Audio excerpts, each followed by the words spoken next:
Hey, so user interface elements part 1. Since we've already talked about design, now it's time that we see the elements that we are using in our website and our web design. This lecture comprises of the basic elements and the basic sort of things that will come into your design when you're designing an interface for a website.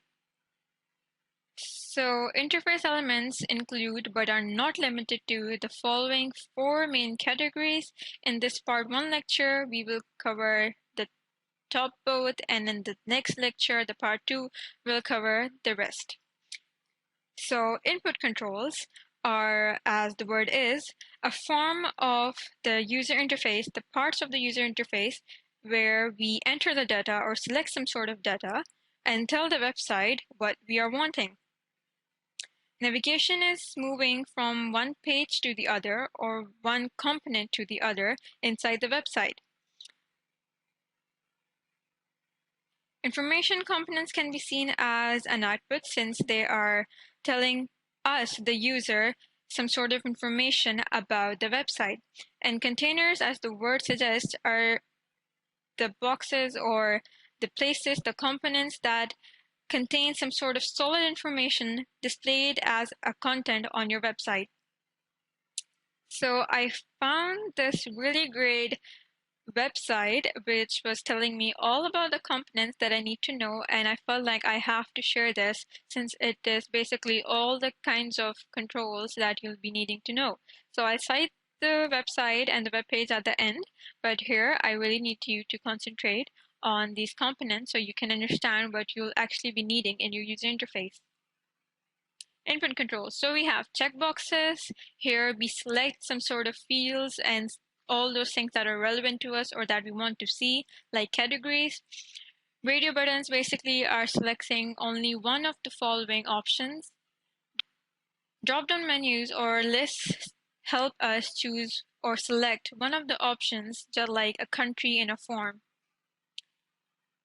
Drop-down menus are different than list boxes because in list boxes we can select multiple options. Buttons, well, we've all seen buttons. There are like submit buttons and from going to another page, or like here we have a social media button. And these buttons are like the essence and the main thing of your user interface. And you wouldn't see any website without buttons.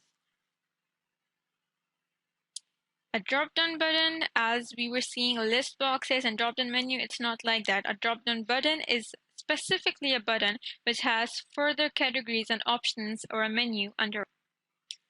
Toggles are usually 2-3 options or more, usually 2 or 3, which we switch between to select what we want. Text fields include some sort of writing or input that the user basically has to type. It's not about selecting. Date and time pickers usually come in forms mostly, but they're very accurate and you can use a lot of styles for the user to make it look better in your design, so the user can select the accurate date. Then navigational components, as I said, it's about moving from one component to the other or one field to another. Here we have a search field. In many websites, now they have a search field for you to easily navigate and move to their website. Breadcrumbs, I think this text is very small, but if you're selecting one article on a website and then you move on some other category from that article, then you'll see that they would have the whole passage, the whole path that you've covered so far in moving from that article, from that page to another component.